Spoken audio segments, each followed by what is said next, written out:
Hey, it's Chris Thomas again with the CTCS Group, your source for HR leadership and consulting. On today's Ask Me About HR, we're talking about the challenges and opportunities that come with using 1099 contractors as part of your business. I get asked this question a lot, is when can I use 1099 contractors as opposed to an employee in my business? And there are obviously pros and cons both ways, but typically the reason you're employing a contractor is something that's temporary in nature, or you're trying to avoid hiring because you have a project you need to complete and you just need resources there. And to tag onto that, it's really not something that's a core part of your business. It's not something that you do every day. So, for instance, think about it this way. If you were running an assembly line manufacturing auto parts, you can't very well go and put a 1099 contractor, forgetting any union implications, working alongside an employee, because what's really the difference between what they're doing? And that's a sure way to get yourself into trouble. Furthermore, California, as California often does, just passed a new piece of legislation that is going to have some big ramifications on what constitutes a 1099. And while their law was really targeted at Uber and Lyft, as this continues to play out and as we see other states potentially pick this up, it could cause some real changes into forcing a lot of these 1099 contractors to be considered as employees. So how do you know? Well, as always, both the Department of Labor and the IRS have different tests that they use to determine whether or not someone's really an independent contractor. And that's the heart of this. Think about independence, control, discretion that comes to define whether or not someone is really an independent contractor. The IRS, for instance, has a 20-point test they apply that you can download and go through and just determine whether the job feels like it's independent.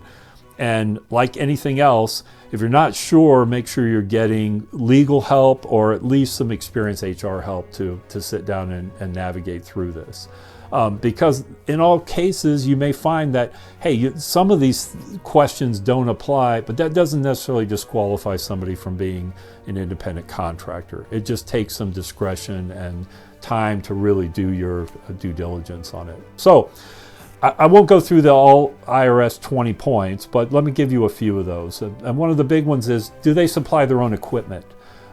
So if it's something where they're driving, is it their own car they're driving? Are they bringing their own laptop to the table? Are they bringing their own phone and cell phone and managing all of that?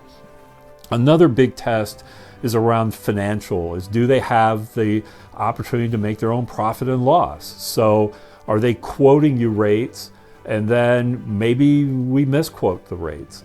And then what happens if it turns out the job costs more than they're actually getting paid? Well, that's a risk of being a contractor or running your own business, quite frankly.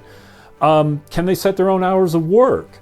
If you're requiring that, hey, this is an 8-hour shift, you're working between 8 a.m. to 5 p.m. and you're setting break times and you're controlling all of that, well, that's a pretty good indication they're an employee and not a contractor.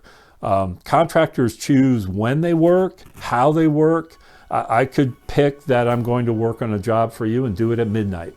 And that doesn't matter. That's my discretion because I'm not your employee, but I'm doing work on your behalf that you pay me for. And then here's another big one. Can they work for more than one company at the same time? Or let me throw it out this way. If I were that 1099 contractor, could I actually work for one of your competitors while I'm doing things for you? Now, on the surface, you may say, oh, confidentiality, I don't want that to happen. But the root of it is still the same. You don't control who I work for and what I do, because the more control you have over me as a contractor means I'm a whole lot more like an employee. And then from an IRS and DOL perspective, the way they're going to view it is you're really classifying me as a 1099 in order to avoid paying FICA, FUTA, SUTA, and all the other taxes and costs that come along with being an employee. So, as always, If you'd like to hear more or you've got specific situations, the CTCS group is here to help. Just reach out. We'd love to talk more. And we'll look forward to talking to you again on the next Ask Me About HR.